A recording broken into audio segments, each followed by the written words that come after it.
Alright. Jermaine ends up driving the vehicle to Madison Square Garden. Doesn't look like there's much of a kind event here. So the canal are not around in abundance. However, as it is Elysium, there will certainly be Elysium security guards abound, as this is one of the recognized locations of Elysium here within the city.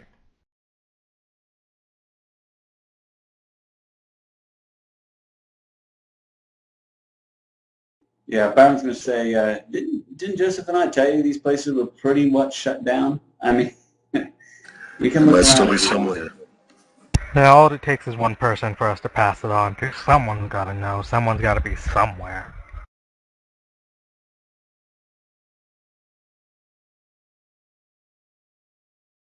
After you. All right, well, Byron will blush up, take off his body armor, and leave the SMG in the car and walk into Elysium. Yeah, I'll ditch my armor too and head on in. Okay. The Elysium security agents who were billing about end up nodding in recognition of the kindred, and well, Jermaine's with them, so it's perfectly all right. Marcus is going to blush up as well. Okay. Your tokens are down by where the car is, down by Madison Square Garden, so you can edit them accordingly.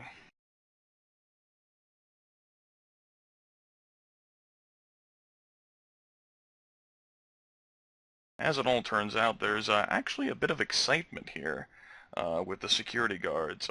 They're milling about a bit, keeping a close eye apparently on any kind who may be approaching by the looks of things. Apparently something of interest has happened, as some vampires have arrived quite recently from a battle with the Sabbat. Oh, and we know that it's with the Sabbat? That's what they're actually talking about. And the sheriff is among the vampires who are here. The kindred, rather. The sheriff? The sheriff, yes.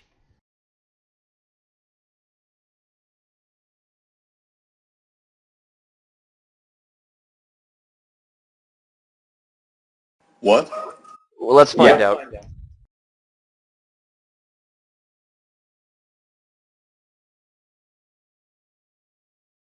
Byron is stunned and speechless. I guess he'll approach, and I mean, if the sheriff's out, their days are numbered anyway. So As it turns out, they actually end up being in the box. Since the arena is dark, that ends up being the best location, as it is the original Elysium as Calibros intended. There's certainly no qualms against other kindred entering, though, and Joseph's allowed to come along as well. Not Joseph, Jermaine. Well, of course Jermaine can, but I mean Joseph, he can stay outside. At this point, I'm not sure if it would be a smarter idea or not. Okay. Neither am I. So the four of you end up making the quick passage through rather quickly, and Elysium security guards actually continue to hustle around a bit, and perhaps the few deputies that have come here too rather quickly, as events have so recently transpired. You end up walking into the booth area, and you see quite a smorgasbord of friends, we'll call them. Let's see here. There's, of course, Qadir al-Asmai.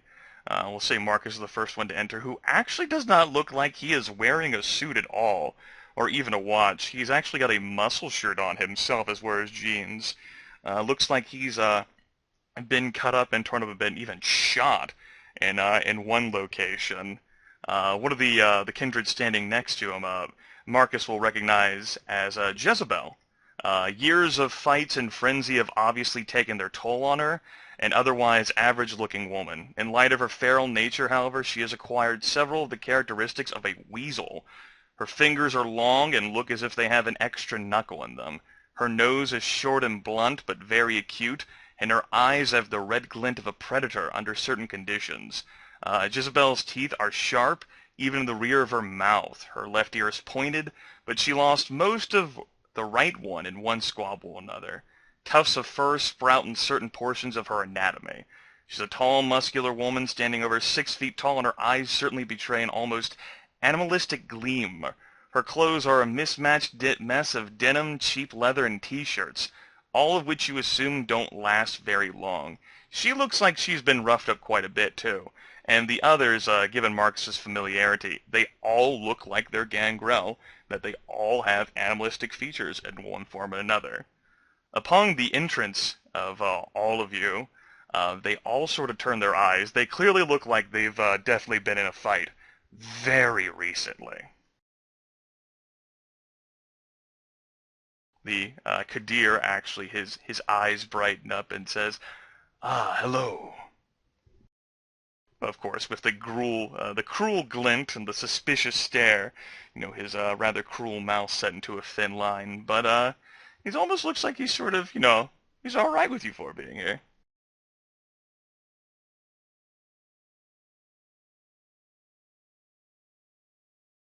Is there something the four of you wanted? The fuck? Byron? Yeah, Byron, he's not dead yet, so he's just going to go with it, and he's going to say, Qadir, everyone, looks like you've been in a fight with Sabat. We have news of perhaps sighting Polonia. At the Bizarro self-storage building. We just came back from there. Fucker got away. The gangrel, including Jezebel, look very annoyed at the prospect of this.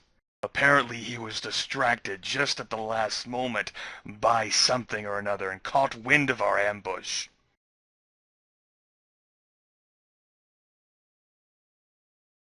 He quirks his head, but I suppose Theo probably ended up giving you the location of the number as well, so I imagine that was you four investigating. Yes. We handled the others except for that one motherfucker, swarthy son of a bitch, got away before any of us could get a lock on him.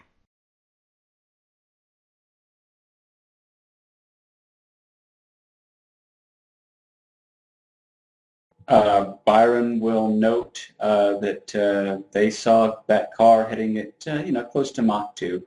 And he'll... Did you see where it went? The sheriff sort of leans down, the brows furrowing. It was heading towards south Manhattan and into took Manhattan. a turn, and if he doesn't know the exact street, he'll guesstimate where the car turned, and that's where we lost it. You don't know. You weren't paying attention. Jermaine will tell him. Alright. The sheriff lets out a curse. No matter, the most important piece was the one that got away. Damn it! The 5 gangrel behind Qadir look similarly aggravated, agitated, annoyed, pissed off, irked, and perhaps slightly blame the 4 of you for perhaps ruining their ambush, although they say nothing. Regardless, it was good of you to come to try to bring this to my attention. That is what I have been busy with this past week, and apparently the entire city was threatening to fall apart without me. He snorts. The Sabat are still the #1 enemy for the Camarilla. Never forget. He looks at Marcus and gives an approving nod. Marcus will nod back, still looking a little bit confused. Was there anything else you wish to discuss? No, I think that's about it. But then Byron will look at the gangrel, and he will try to put his charm on and say, and my apologies for ruining your ambush. It was unintended.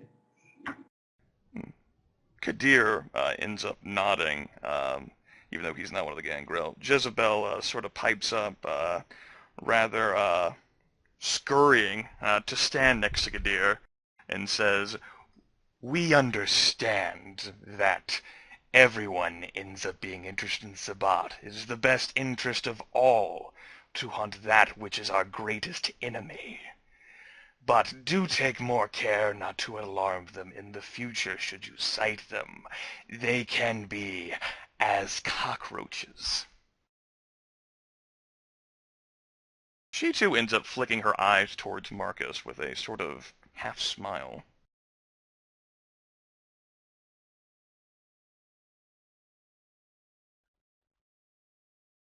Marcus, yes, thank Marcus, you. Marcus, Marcus just Oh, going to go nod ahead. and I was just going to say yes. continue. Thank I'm you just for going the to nod advice. to her I'll and take it just to heart.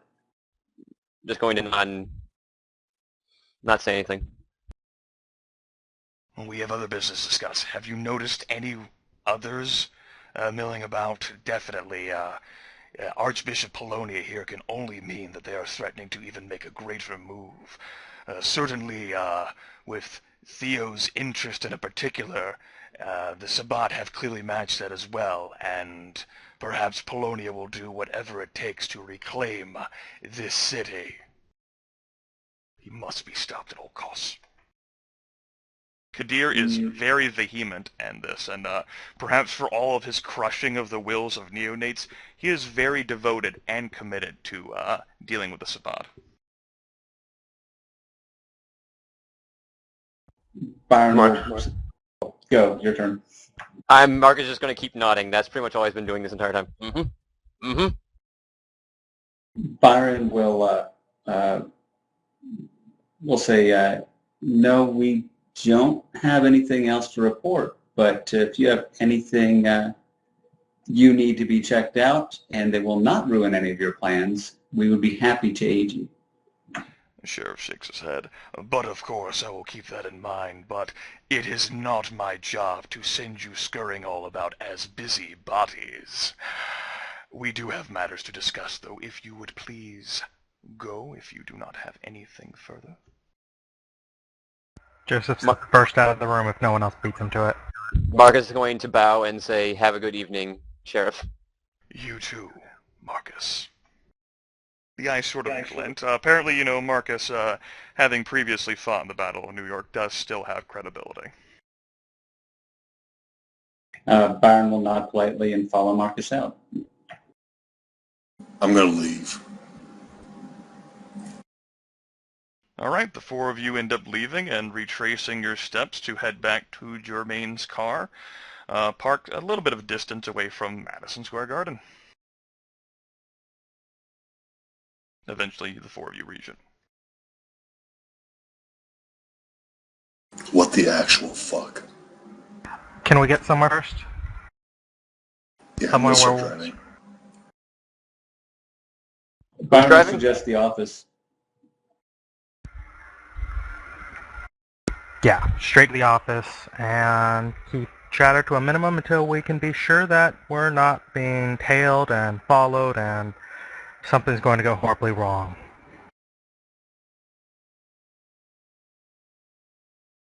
Sounds like a plan. You going to drive, Jermaine? Yes. Drive quick. I drive. Quick. Jermaine drives. Any of you discuss anything on the very quick drive?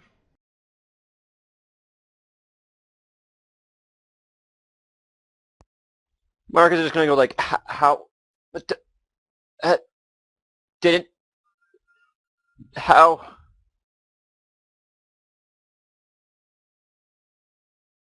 I don't know.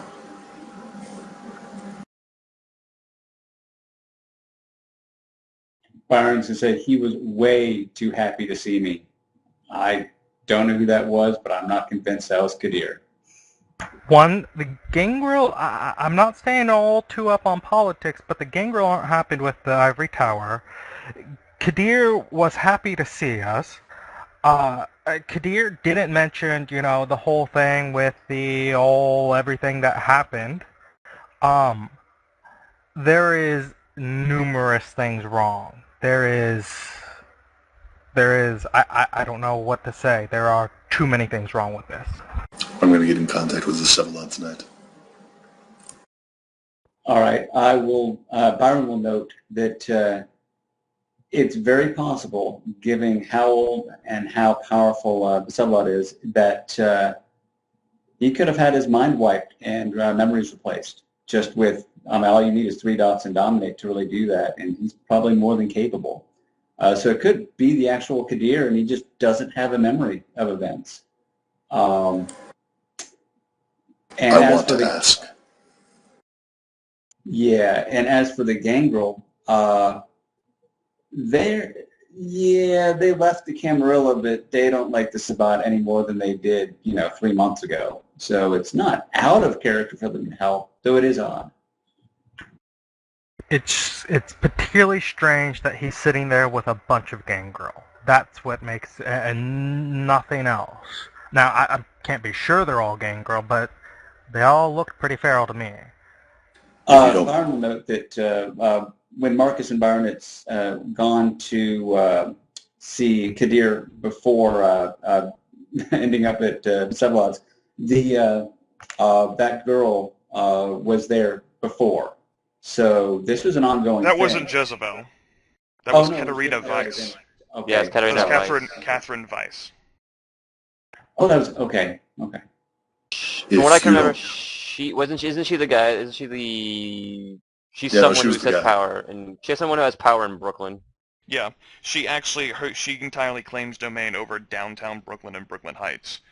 She recently arrived to help with the whole the information that I provided for you folks last session's actually there. It's an object that you can click on down there, her domain token.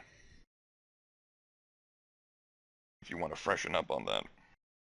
If y'all don't have anything that you need me to do, I'm going to head to Central Park.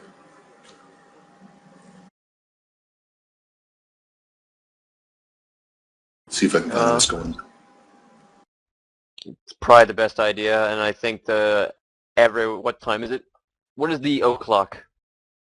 The o'clock says 11:44. Yeah, whatever it is, we want that information ASAP. So are you coming with me, or should I just relay back to you? If you don't mind me sitting in the car while you're going down there, I'm not going to voluntarily go with you, but... I don't mind at all. I wish that I could make that choice.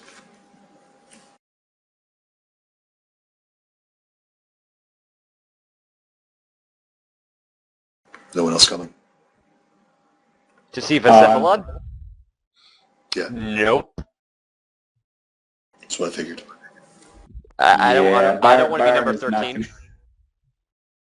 He's not eager to see him again.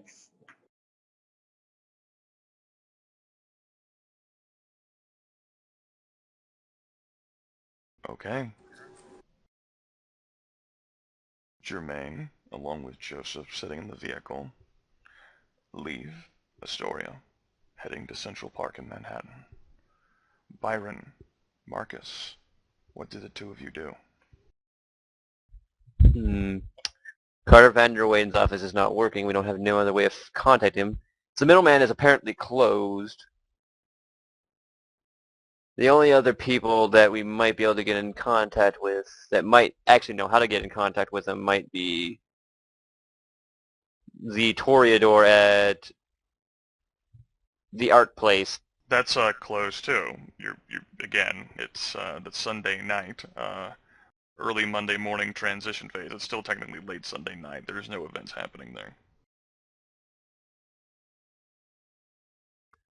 Well then, Byron, can you get in contact with Match for anything? Or I can try to get in contact with Match. What am I asking you for? I don't know. You got a new phone now, so it's all you. I mean, I guess I could call Match and see if he knows how to get in contact with any of the power players. That might be something we could do. All right. It seems it's a long shot, but it's something to go on. Phone ends up ringing. As it turns out, he's actually there. Hey, who is this? It's your best friend, Marcus. Marcus, what's up, man? Nothing. I'm just wondering. I know this is a long shot, man. But do you know how to get in contact with Valentine or Carter Vanderwain? I know it's not something you normally would know how to contact, but I thought I'd ask. But this is what I need. That mouth? Why the hell you want to get in contact with one of those? You already have one of your own as a friend. What about Valentine? Yeah, true. But what Marcus about is on the phone. True, Yeah, but I what heard him about mention Valentine? that. I'll just, yeah. Valentine? No, man. That cat has no business with me at all. Lots of folks have business with me, but Valentine, no, he moves in higher circles.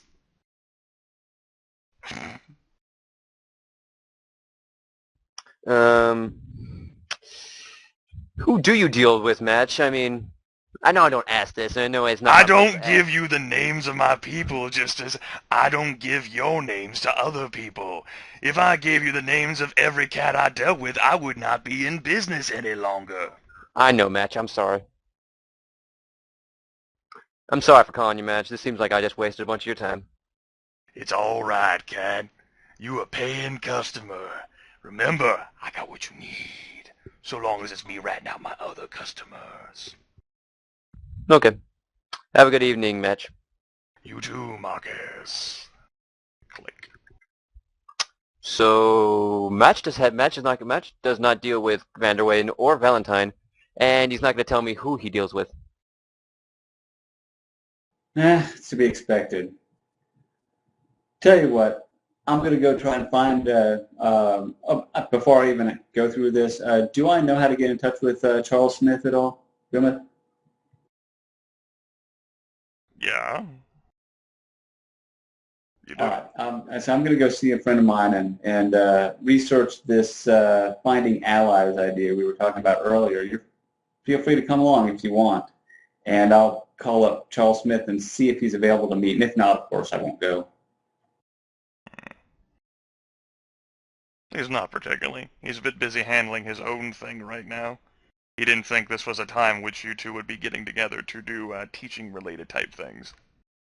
Right. Well, in that case, I'll say no problem. I just got I've had some events that happened in the city that I thought you might want to be apprised of, and I needed your opinion on something. We can get to it later.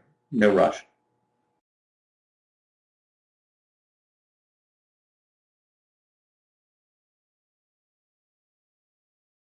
Jermaine, the vehicle arrives at Central Park. Would dropping in like this be something I would need to call ahead for? You, having been given a key, are allowed to come and go. Cool. Then I'm going to head on down. Alright. Stealing myself. Oh, actually, I just remembered I have to roll willpower. Yeah. Let's go ahead and do that now. I actually forgot to, surprisingly enough. I told myself to remember about like a half hour before the session, and I damn forgot. Looks like you got it with multiple successes. Alright, you're good. Glad I remembered before I actually needed to roll something.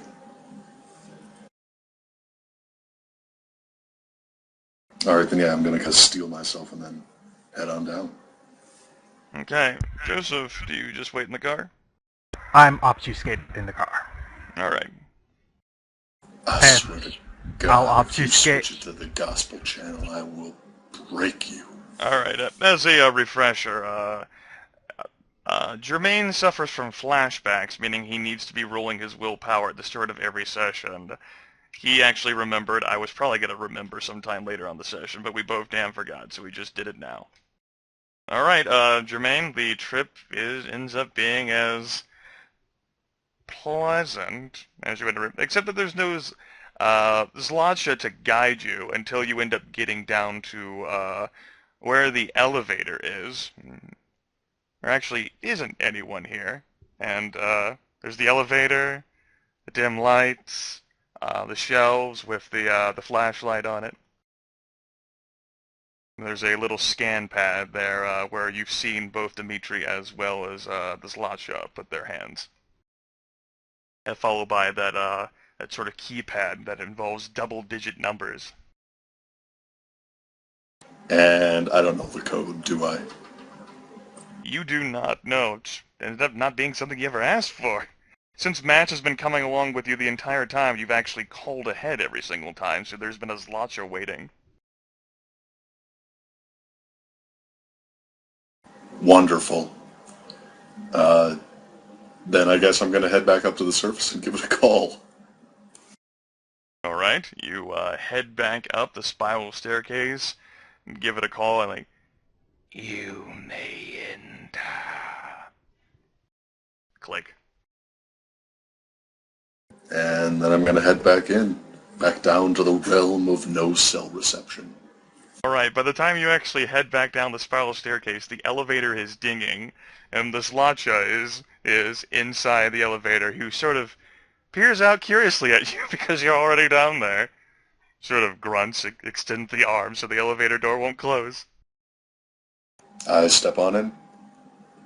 Elevator door closes, and it heads back down, with the monstrosity peering at you, a little curiously. Who But really, do I ask for the keypad code?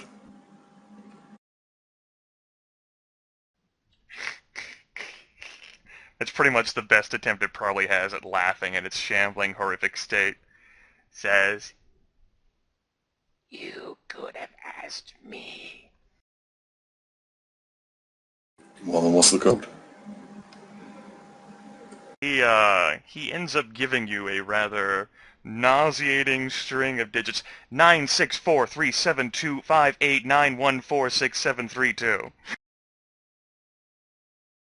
Jermaine somehow manages to retain these numbers as they go on a bit more. 5541937. I'm going to remember to write those down later. Okay. Are you? Yeah. The numbers, for whatever reason, end up managing somehow to nest themselves perfectly within your brain. As if you were meant to remember. Eventually, the elevator arrives down at the bottom. And the Zlotcha steps off and begins slowly shambling down the cobblestone path, but he definitely moves far slower than Jermaine does. Well, I guess I'll walk right on up to the house. Head in. The Zlotcha actually says as you walk past, "What brings you to see the master?" The sheriff's back in town. A sheriff? The sheriff. It seems as if this knowledge has zero impact upon this lodge at all. What sheriff? The one I delivered last week. You delivered many. The first one. The first, the one who pleased the master the most. You did well. Thank you. For some reason, he or someone who looks like him is back in town. No one escapes the master. He actually looks quite saddened by that. Not unless the master wishes it. So, I'm here to ask if he let him out for some reason. You presume greatly to think the master is at your call. And I'll apologize if I've offended him. Yeah, it's sort of like a snorting chuckle as best it can.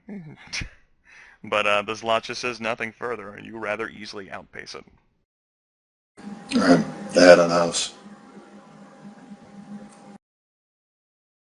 So there you are in the rather ornately decorated foyer with the marble tile decorated floors, as well as the statues made both of marble and stone, depicting the human anatomy in its variety of flattering forms, and that curious gemmed chandelier which ends up refracting the light in all sorts of curious colors as the various rays of light combine themselves, creating a sort of psychedelical feel into the foyer.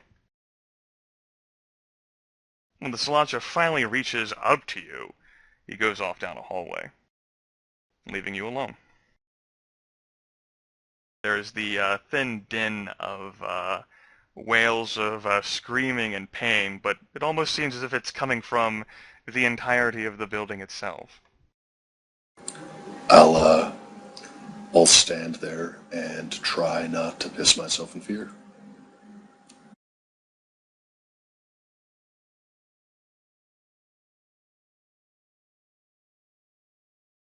You imagine several minutes have quite passed.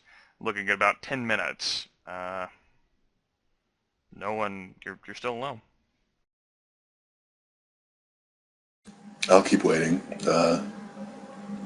Sevalod will get to me when he has time, and if not, then he won't get to me.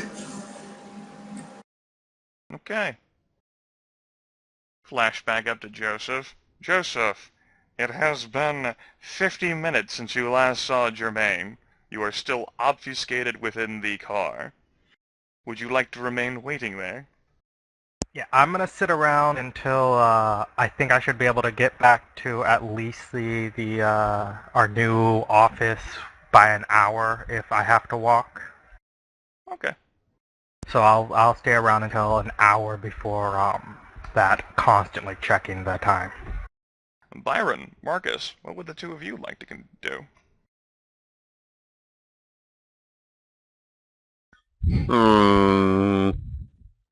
What is the time? Like midnight? Yes, you're looking at actually 12:57 now.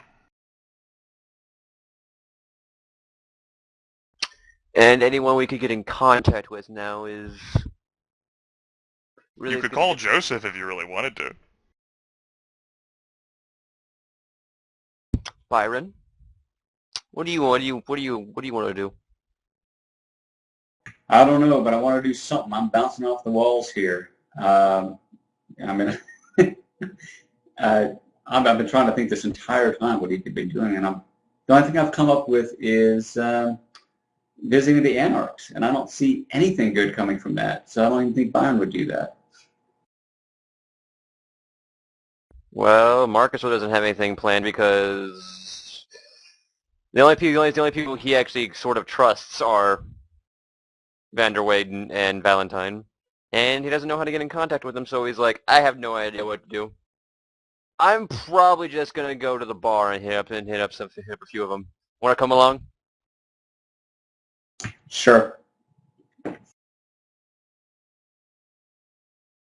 Let's see if we can find some anything to do. Okay. Byron and Marcus, go have a party. Jermaine, you are kept waiting for about an hour by the looks of things. Do you end up just standing still there in the foyer the entire time? Do you wander around in it? No, I just stand there, military discipline style. Okay. No touching the walls made out of flesh. Eventually there is and down the same hallway that the Zlatcha and Dimitri have traversed quite a bit. You sort of see his presence and aura are a bit difficult to disguise. And sure enough, not exactly bouncing jauntily, but the feet there is from such a long distance, and without the staircase to interfere, it definitely looks like they hover just about 2-3 inches off the ground. So his footsteps are tractionless, yet he walks all the same with the predatory gait, the saunter rather of a jaguar, who perhaps gives no fucks at all. Sevalod does appear and steps into the foyer, the curious light from the rubies and emeralds and sapphires and diamonds above sort of giving the alien with his rubbery texture quite a different look, particularly since he's changed in appearance. The supple human skin robe is gone. Matter of fact, he's not actually even wearing any clothes. And sort of looks like he's a curious, rubbery, muscled form of a Ken doll, with clearly no signs of any form of human physiology that would actually be needed, were he alive, such as Jermaine. The right arm has been apparently relocated to the left side of his body, below the left arm. In the place of where the right arm used to be is what appears to be a stump that splinters out into 6 rubbery appendages that reach a varying amount of feet, but at least go about 10 feet, and they have small suckers on them. They sort of writhe there a bit, not exactly in rhythm with each other. They all writhe differently.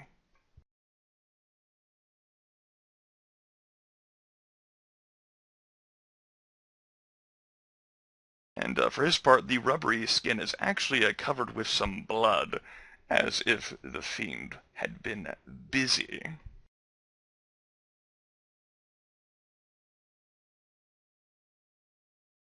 Sevalod, for his part, hovers, and closing the distance slowly, the soulless orbs of the fiend not betraying any emotion, neither does the hairless brow.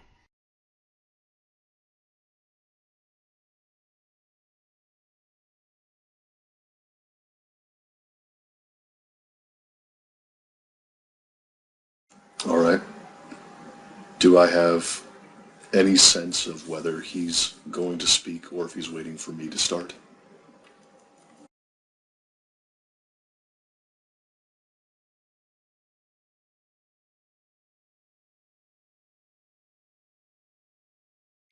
He's just hovering there by the appearance of things, peering at you curiously.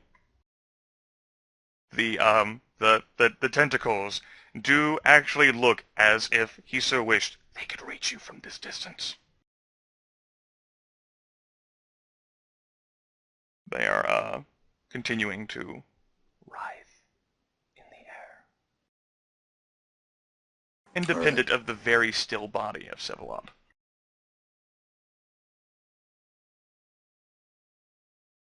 I saw the sheriff tonight.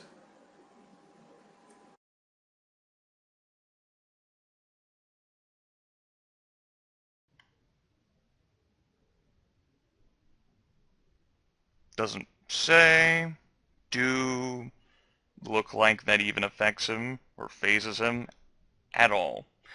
Almost like a sort of bored look, like you're wasting my time with this.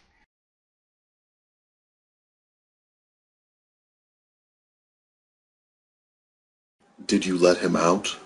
Or is he an imposter and should I bring him back in?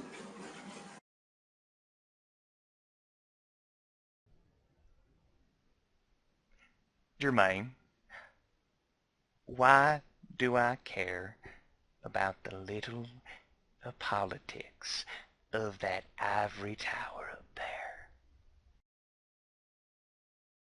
The face, again, features no emotion.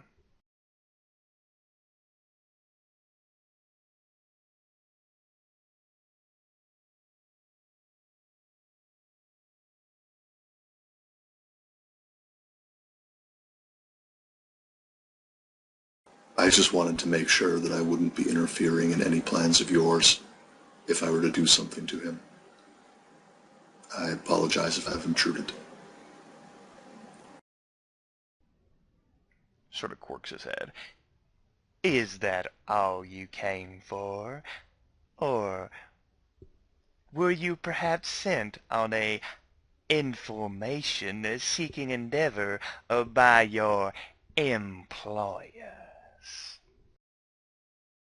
They wanted to know as well, yes. I see. And just exactly what is it they're looking to do with this information? Regardless, what matters whether I tell you, Jermaine? I think they're mostly looking to find out how much they should be panicking.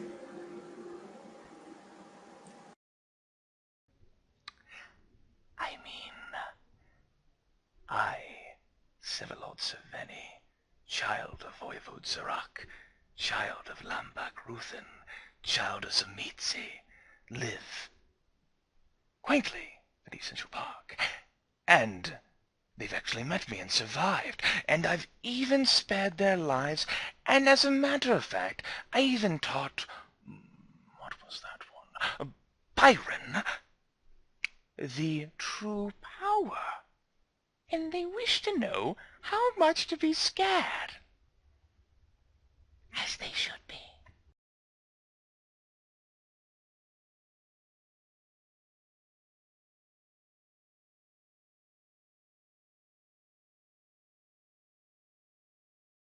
Are you scared?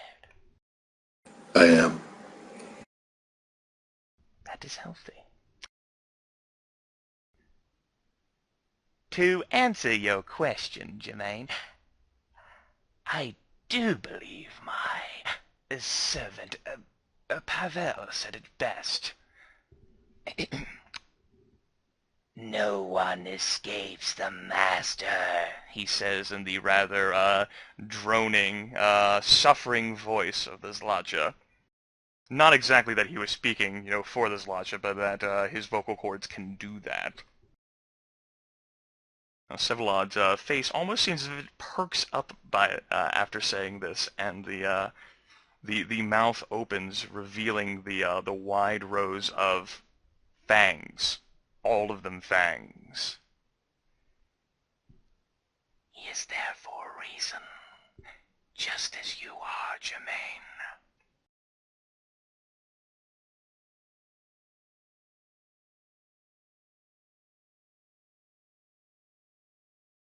Then it would be best if I did not interfere with him.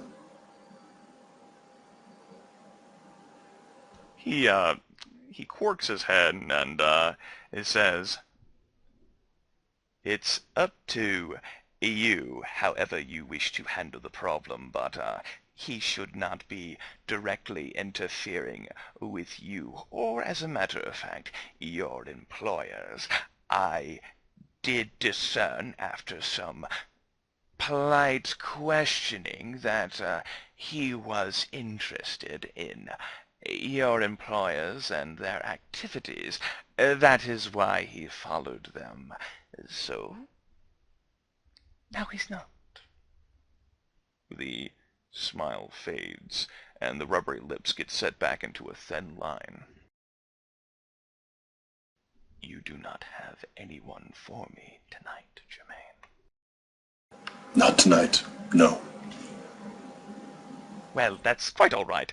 As I said, it is up to you, your prerogative on how quick you wish to complete these tasks. After all, you're the one who wishes to become one of my children.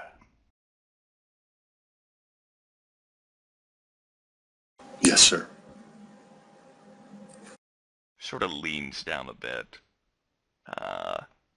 Very tall, gaunt frame, which is hovering a few inches. The tentacle arms that are on the right shoulder socket lift up, and though they don't touch Jermaine, they sort of hover there, just a few inches, all of them, and writhing a bit as if they're going to touch him. And then his voice shifts, and Jermaine can hear the voices of Isadora and Gwyneth and Vinny and Glory and Ashlyn and Chastity and Liz. And Sevalod speaks with all of those voices combined, very softly. Is there anything else, Jermaine?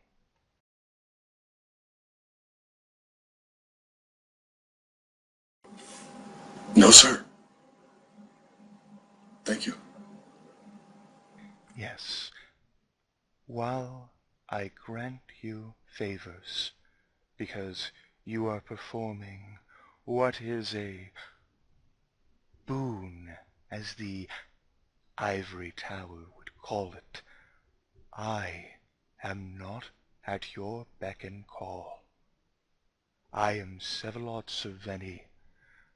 I have lived for more years than you can possibly fathom.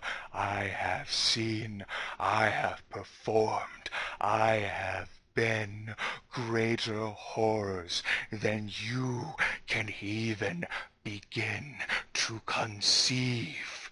Such ineffable glory. You have asked for a favor, that you are one of my children, and I am willing to grant you this, but let it be known that any child of Sevalot Cerveni must be independent and strong-willed and intelligent and capable of thinking on his own. You've spent previous time with Clan Samitsi, and you have heard whispers of my power. What? That fool Qadir would have managed to escape from me? And even if he had been some sort of Nosferatu imposter, that I would have cared about your foolish politics. Who would dare dream of bringing me low? And of those who would dare to dream, who could possibly accomplish?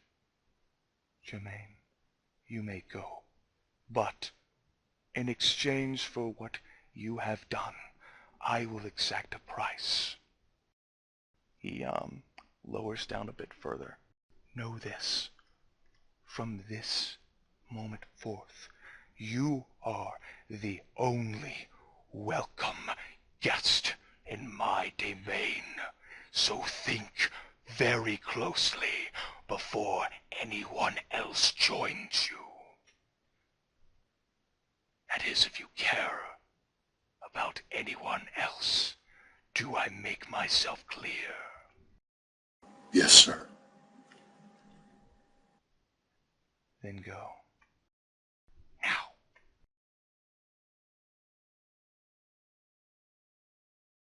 I head the fuck on out. Jermaine heads on out, not impeded at all, as he boards the elevator, and gets to endure that several-minute-long journey up the elevator. What's going through Jermaine's mind? Well, he's incredibly grateful to be not dead or worse right now. Worried about the reaction that everyone else is going to have when they find out that he's the only one welcome down there now. A lot of horror. A lot of horror. A whole lot of horror.